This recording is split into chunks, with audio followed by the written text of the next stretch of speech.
Merci madame pour m'avoir donné la parole.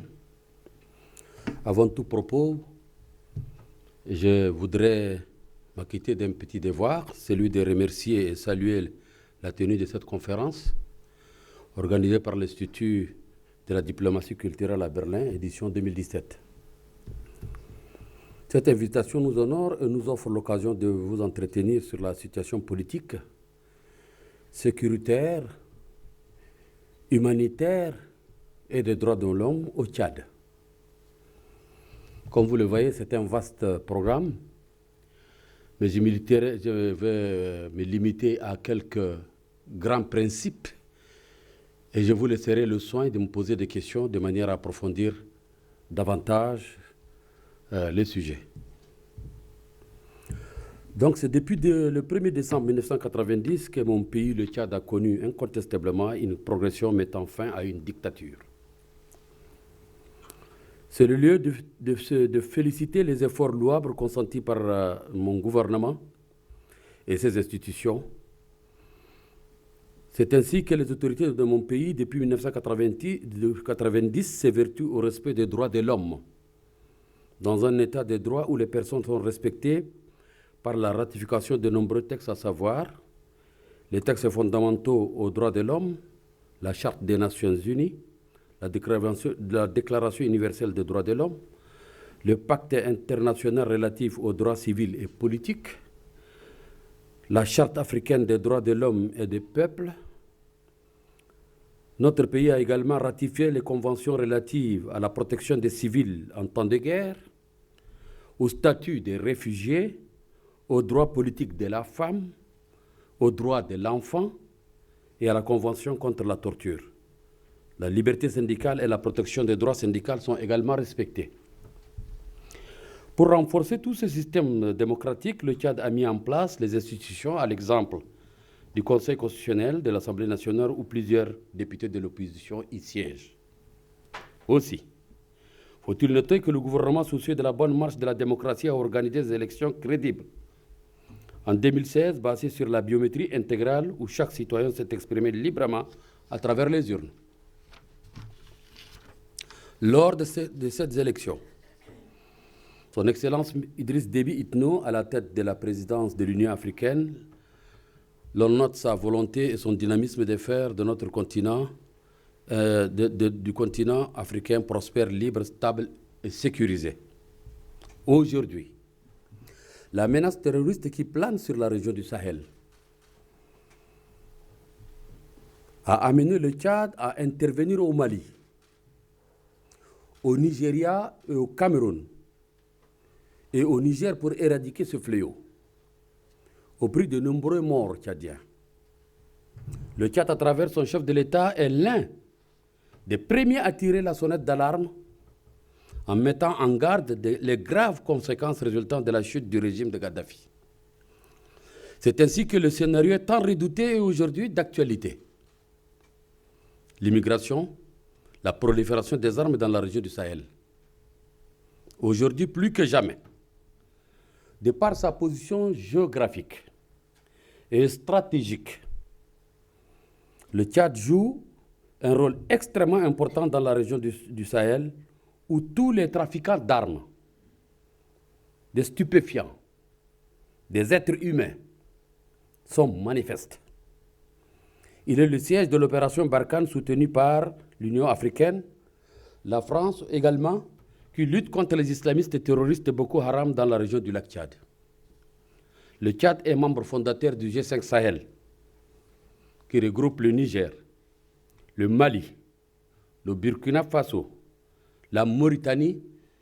Sur le plan humanitaire, le Tchad accueille des milliers de réfugiés, plus de 500, composés des retournés, des déplacés, de tous les conflits de ses voisins.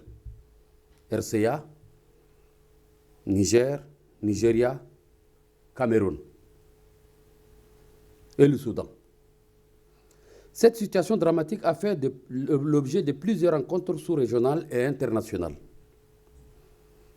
Et au niveau des pays de la communauté économique des États de l'Afrique centrale et de l'Union africaine, C'est aussi le lieu de remercier l'appui important des organisations des Nations Unies telles que le HCR, le FAO, le PNUD, le FIDA, le PAM, qui n'ont ménagé aucun effort pour venir en aide à ces populations vulnérables, composées essentiellement des enfants, des femmes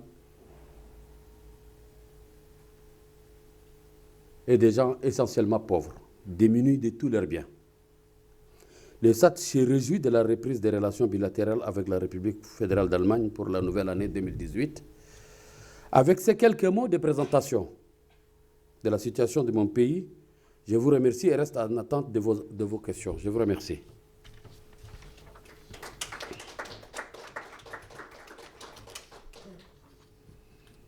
Alors, votre présentation brossait un tableau assez humanitairement important, car vous avez parlé des réfugiés que vous accueillez dans votre pays.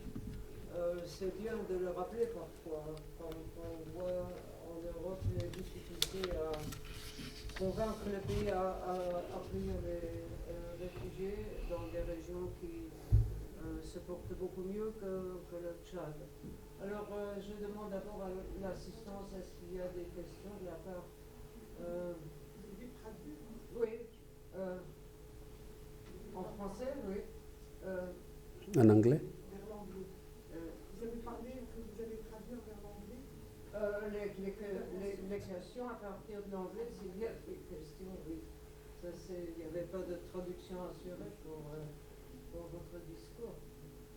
Je ne peux pas faire un résumé du discours de monsieur l'ambassadeur, ça c'est peut-être un peu mal organisé, mais bon, moi j'ai bien sûr des questions culturelles, par exemple, la question de la langue, la francophonie. Le pays est un membre, le Tchad est un pays membre de la francophonie. Est-ce que vous avez fait la même chose que le Sénégal, où on a introduit le sénégalais comme la langue nationale au lieu du français qui était la langue officielle? Quelle est la situation linguistique au Tchad? Merci, madame. Vous avez bien fait de poser cette question. Tout le monde sait. D'ailleurs, le fait que j'intervienne en français est une parfaite illustration. Le Tchad a été une ancienne colonie française, ça tout le monde le sait. Mais au Tchad, nous parlons l'arabe. La position géographique du Tchad, comme j'ai voulu une carte pour vous montrer un peu sa position stratégique, c'est une charnière entre le monde arabo-musulman et le pays du sud du Sahara et l'Afrique noire. Donc cette position nous donne beaucoup d'avantages sur le plan linguistique parce que nous parlons l'arabe avant la pénétration coloniale, bien sûr. Donc c'est la langue aujourd'hui qui est la langue véhiculaire au Tchad, c'est l'arabe. Mais ça ne nous a pas empêchés d'être membres de la francophonie au même titre que tous les autres pays de l'Afrique francophone. Alors, est-ce que vous avez perçu la francophonie en propageant la langue du colonisateur aussi comme une colonisation culturelle? Oui et non. Oui, parce que la colonisation a laissé ses impacts. Mais nous réfléchissons, en dehors de l'arabe, qui est la langue véhiculaire, nous avons nos langues maternelles, qui sont les langues de différentes tribus du Tchad. Mais ça a façonné une bonne partie de nos populations qui n'avaient que les langues maternelles et qui ne parlaient pas l'arabe. Cela, à travers l'évangélisation, puisque l'évangélisation était un vecteur très important que personne n'ignore dans les populations autochtones pour faire la pénétration de la langue française. Les gens ont utilisé les prêtres pour parvenir à leur but. Donc ces gens-là pensent et réfléchissent en profondeur dans la langue française. La langue française, c'est aussi la culture française. Bien sûr. Si vous avez d'autres questions sur... Oui. Excellent, je vous remercie beaucoup pour votre intervention. Et moi, je suis du Maroc. J'étais intervenu tout à l'heure justement sur la question de l'intégration africaine et la coopération sud-sud. Notre pays vient de revenir à l'Union africaine et le roi Mohamed VI fait beaucoup d'efforts pour développer justement cette idée de l'intégration africaine et de la coopération sud-sud. Et aussi de la coopération triangulaire sud-sud avec la coopération des pays du Nord. Je voudrais savoir, est-ce que votre pays est intégré dans un ensemble? Je ne crois pas qu'il fasse partie de la CEDEAO. Est-ce qu'il fait partie d'un ensemble économique? Et aussi, qu'est-ce que vous pensez des dynamiques actuelles en matière de coopération africaine et de développement de cette intégration? Je voudrais vous remercier, Madame la Ministre. Tout à l'heure, j'étais là quand je venais d'arriver quand vous avez fini votre intervention. Votre question est très pertinente. Le Tchad, de par sa position, elle est beaucoup plus au centre, en Afrique centrale. Donc, il y a la communauté économique des États de l'Afrique centrale qui s'appelle la CAC. Donc, elle appartient à un regroupement régional déjà. Il y a la communauté également, l'UDEAC, qui est équivalent pratiquement à la CEDEAO. Toutefois, le président Idriss Déby est un panafricaniste convaincu. Il a dirigé 2016-2017 l'Union africaine. Et par sa diplomatie agissante, il a fait de telle sorte que les pays ont accepté que le nouveau secrétaire, le président de la Commission de l'Union africaine est un Tchadien, qui s'appelle M. Moussa Faki. S'agissant maintenant de nos relations sud-sud, le Tchad est un grand ami du Maroc. Nous avons beaucoup de choses sur le plan culturel, sur le plan linguistique, sur le plan des échanges commerciaux avec le Maroc. Il y a une cimenterie qui, dans le cadre de partenariat avec le Maroc, est en train de se construire au Tchad. Nous avons participé plusieurs fois au forum Sud-Sud qui sont organisés au Maroc. Moi qui vous parle, j'ai représenté mon pays à la conférence sur l'énergie qui a été organisée en 2000... Non, bien avant ça, 2005-6. J'étais entre-temps conseiller du chef de l'État aux mines, énergie et pétrole. J'ai représenté mon pays à cette conférence et je suis parti avec une note extrêmement importante de satisfaction. Non seulement ça, mais j'ai été invité par Managem, la société minière, qui m'a offert l'occasion de visiter Marrakech, Ouarzazate, et que sais-je encore. Vraiment, j'ai une très très bonne une image très positive. Et sur le plan diplomatique, en ce moment-là, il y a une ambassade du Tchad qui est à Rabat, et vice-versa. Donc, nos relations sont au beau fixe avec le Maroc, et nous entendons les développer encore davantage. Bon, l'Union africaine, c'est une chose, la francophonie, c'est autre chose. La francophonie a toujours été un peu lente jusqu'à Cotonou, par les accords de Cotonou 95. On pensait relancer la francophonie, l'impact de la francophonie, mais je crois que cela n'a pas eu tellement de succès. Alors, on dit parfois si l'industrialisation et le langage de l'industrie se fait souvent en anglais, la francophonie a imposé une lenteur aux pays africains et même à la France de ne pas pouvoir être concurrent des pays comme la Chine. Tout le monde sait que la Chine est très active sur le continent africain. Alors, cette fois, la culture de la langue et le multilinguisme, c'est une chose très importante. Mais la francophonie, moi j'ai ressenti, comme ayant été responsable de la francophonie pour le Luxembourg, j'ai ressenti pour les pays africains comme une tare, une intrusion dans leur propre culture, d'avoir cette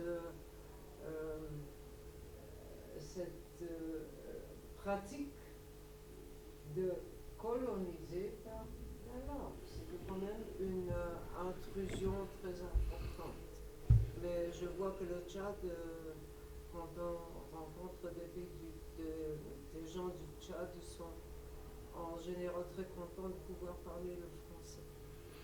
On n'a aucun problème en ce qui concerne la langue française, ni avec et puis nous sommes membres de la francophonie, je l'ai dit tout à l'heure. Le problème réside dans le leadership de la langue française. Parce que vous vous rendez compte ici, depuis 3 jours, on ne parle que l'anglais. Ce n'est pas la faute du Tchad, moins encore la faute aux pays qui ont été colonisés par la France. Je regrette, mais vraiment à ce niveau, je crois que je dois m'arrêter là. Mais il est toujours... il faut que les gens fassent plus d'efforts. Il y a des efforts à faire, puisque tout le monde a appris. Les langues, c'est une richesse. C'est un vecteur très important d'échange, de communication par excellence. Donc nous, on n'a pas des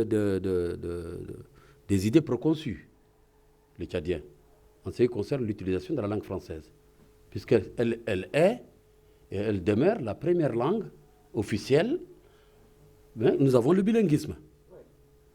Donc l'arabe et le français sont 2 langues officielles qui sont inscrites dans notre constitution.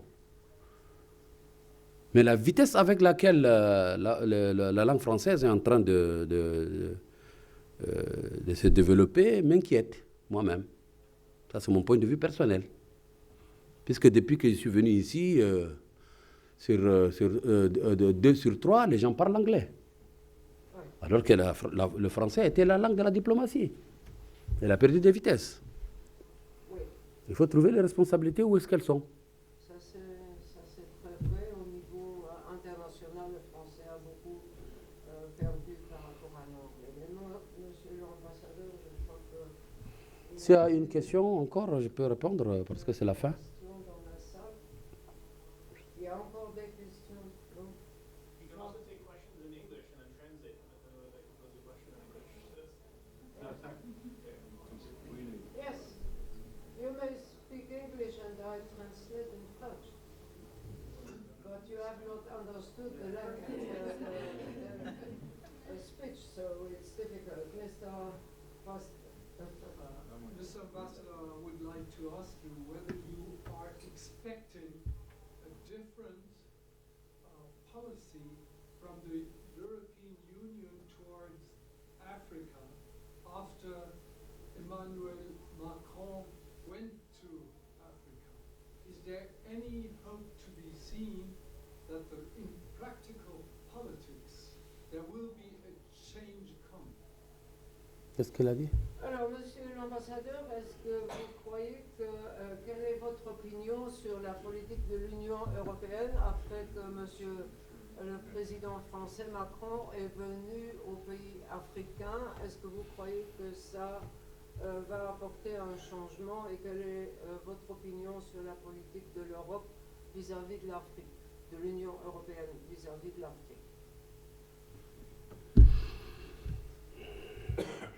C'est une question très difficile. De mon point de vue, les États n'ont que des intérêts, que ce soit Macron, que ce soit, comment on l'appelle, Hollande. C'est bonnet blanc, blanc bonnet. En ce qui me concerne, hein, la politique de la France vis-à-vis de l'Afrique est la même. C'est des intérêts qui jouent. Ce n'est pas la beauté de notre peau noire qui intéresse la France. C'est les intérêts de multinationales françaises, des intérêts des opérateurs français qui intéressent la France. Donc pour moi, le changement, c'est dans le discours. C'est dans le discours qu'il y a du nouveau. Puisque si on parle de ça, Emmanuel Macron n'est pas égal à Hollande. D'abord vu sa jeunesse, sa perception de vouloir faire oublier le passé colonial. Elle est louable. Elle est louable. Il faut le reconnaître. Le discours qu'il tient pour la jeunesse, c'est le même discours que nos chefs d'État tiennent tous les jours. Il n'y a pas une innovation. Il n'a pas dit quelque chose de nouveau en ce qui me concerne.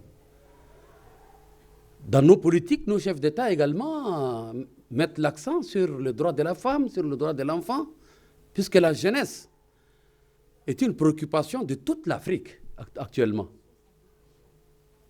Le manque d'emploi, le manque des investissements privés dans nos États ont amené ce que vous avez connu. Je ne veux pas rentrer dans les détails, mais vous m'avez entraîné là. Cette situation désolante qui s'est vue en Libye, c'est l'immigration. C'est l'immigration. Vous savez toutes les conséquences que la migration a. Ils sont non seulement exploités comme main-d'œuvre, mais ils sont achetés à vil prix. Et ça, c'est un drame de l'humanité. C'est un crime. Ça doit nous interpeller tous, interpeller notre conscience. Donc, pour vous dire que la France, c'est vrai, c'est notre partenaire privilégié. Nous parlons sa langue. Mais il ne défend que ses intérêts. Et nous aussi, maintenant, nous avons compris la nécessité de défendre nos intérêts.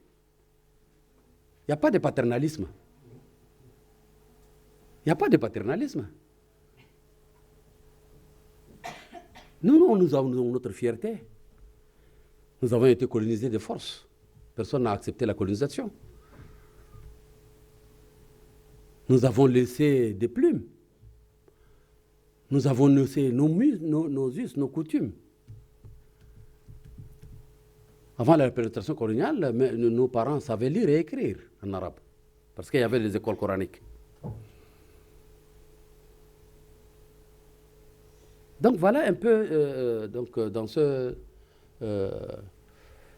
cette question, je ne veux pas déborder, puisque c'est une question extrêmement importante et délicate. Quant aux relations de l'Union européenne avec l'Afrique, je l'apprécie hautement. Parce que dans la lutte contre le terrorisme, l'Union européenne est un partenaire privilégié de l'Afrique.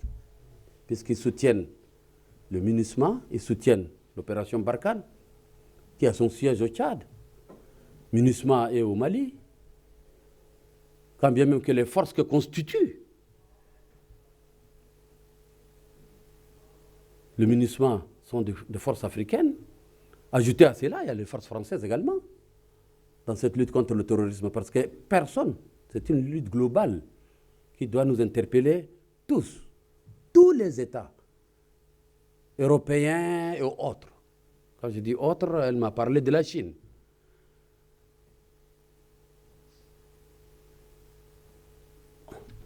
La nature a horreur du vide.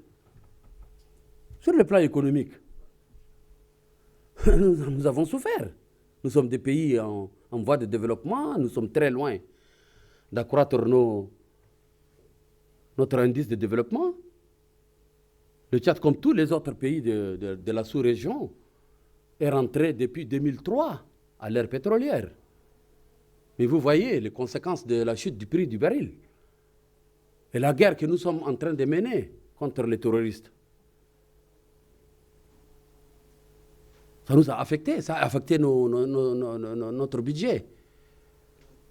Et c'est là où nous avons voulu la solidarité internationale. Voilà, merci. J'espère que le contenu de la réponse a été comprise. Alors, il y a encore une question derrière, au dernier rang. Oui, merci beaucoup, Monsieur l'ambassadeur, par votre question. Je m'appelle Esther Arias, je viens de la Colombie et ma question est concrète. Ça concerne l'absence de votre président Déby, à la dernière Assemblée générale aux Nations Unies dans le mois de septembre. En fait, je partage l'intervention de Monsieur l'ambassadeur de la République de Monténégro. Les Nations Unies est une organisation, c'est le seul véhicule qu'on a par l'instant, ou un des véhicules les plus importants pour pratiquer la diplomatie culturelle.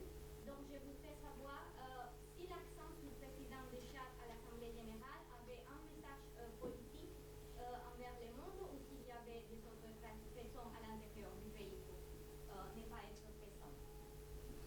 Merci madame, votre question elle est extrêmement importante. D'aucuns ont extrapolé sur l'absence de mon président à la dernière Assemblée générale des Nations Unies. C'est un problème de calendrier tout simplement. Le calendrier d'un chef de l'État, c'est lui seul qui le maîtrise. Il y a des problèmes internes dans chaque pays. Il y a la gestion quotidienne. Il y a aussi le problème de disponibilité. On peut ne pas être en même, au moment T, d'être présent dans une réunion. Mais cela ne met en aucune manière la volonté du Tchad d'œuvrer pour la paix, la sécurité, puisque le Tchad est déterminé à lutter contre la paix pour l'instauration d'une démocratie véritable au Tchad. C'est à cause de ça que nos forces sont partout. Ils sont au Mali, ils sont au Niger, ils sont au Tchad, ils sont au Cameroun. Mais cette lutte-là, à quoi ça, nous avons perdu plus de 100 et quelques personnes au Mali. Malgré cela, ça n'a pas empêché d'être extrapolé, comme je le disais tout à l'heure, pour diaboliser mon pays, de bonne foi. Ils l'ont traité d'État voyou. Mais ça n'engage que ceux qui le disent. Nous, en ce qui nous concerne, nous savons là où nous partons. Nous avons la ferme conviction que sans la paix, sans la stabilité, il n'y aura pas de développement. Et c'est ça notre credo. Je ne sais pas si j'ai répondu à votre question. Mais c'était juste un problème de calendrier. Hein. Il n'y a pas d'arrière-pensée, il n'y a pas d'humeur pour qu'on ne puisse pas se rendre puisque la délégation tchadienne était présente. Voilà, je crois qu'il est temps d'applaudir Monsieur l'ambassadeur et de